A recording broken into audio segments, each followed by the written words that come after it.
Rotušės aikštėje.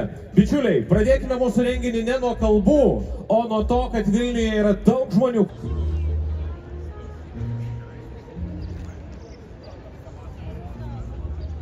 Žinot, mes gyvenam tokiais laikais, kai technologijos mums dažnai verčia arba sąlygos verčia bendrauti per kompiuterio ekraną, turint dalykinius susitikimus arba kalbantis su artimaisiais. Bet šis projektas turi tam tikrą kitokį emocinį krūvį, kuris tave šiek tiek kartais užklumpa netikėtai ir tuo pačiu iš karto ta žmogiško ryšio prasme labai paverčia teigiamą emociją. Tai teigiamos emocijos buvimas, kai tu gali susisiekti ir gyvai bent pasimojuoti su nepažįstamais žmonėm kažkur kitam pasaulio krašte, vat ir yra šito projekto ir šitos idėjos varomoji jėga. Žmonių yra daugiausiai. Pamojuokime dar kartelį jiems, kad jie nesijaustų vieniši, kad памятуйте, jog čia Vilniuje vyksta veiksmas ir tikrai jie. Я действительно очень рада, потому что портал, он намного больше, чем просто скульптура.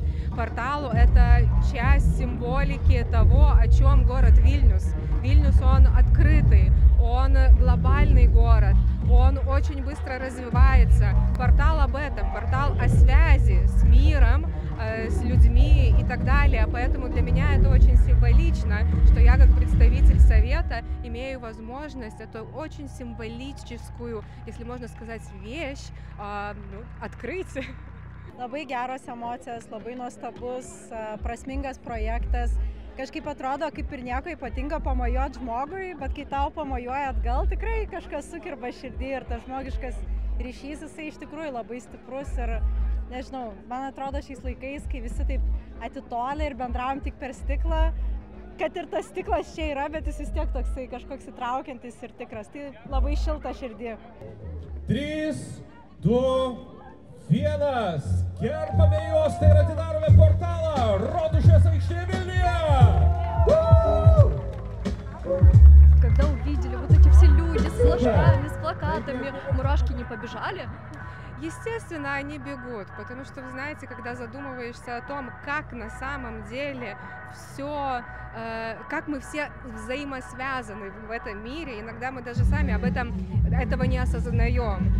Так что вот эта связь, она и символизирует о том, что мы намного сильнее связаны, неважно, в каком месте в мире мы находимся. Benediktas Gilys yra mano draugas, atėjau jo palaikyti ir jo idėjos šitos mane labai žavi, nes jos yra didesnės nei jis pats ir nei Lietuva. Tai tas yra smagu, kad mes tiek turime Lietuvoje įdomių žmonių, kurie gali garsinti Lietuvos vardą už Lietuvos ribų.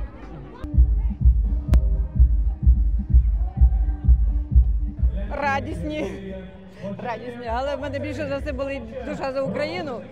І я просто вражена, скільки тут багато підтримки України, скільки прапорів, скільки всього, стрічок, всі музеї безкоштовні.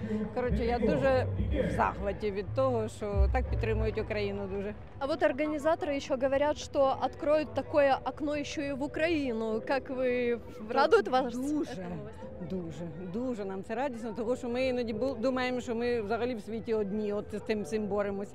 А якщо буде таке вікно в Україну, буде нам дуже радісно. Wonderful experience, yes.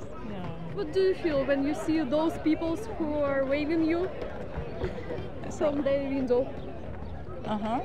What do you feel? It's so nice, yes. It's emotional.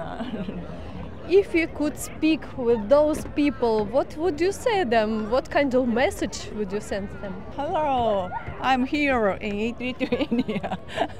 Вот этот портал нам сейчас позволяет видеть друг друга, да, видеть Дублин, видеть Люблин, видеть Филадельфию, но пока не позволяет нам говорить. А если бы он позволял говорить, какую весть вы бы из Вильнюса сегодня отправили вот в эти 3 города? Что мы их ждем здесь, в Вильнюсе.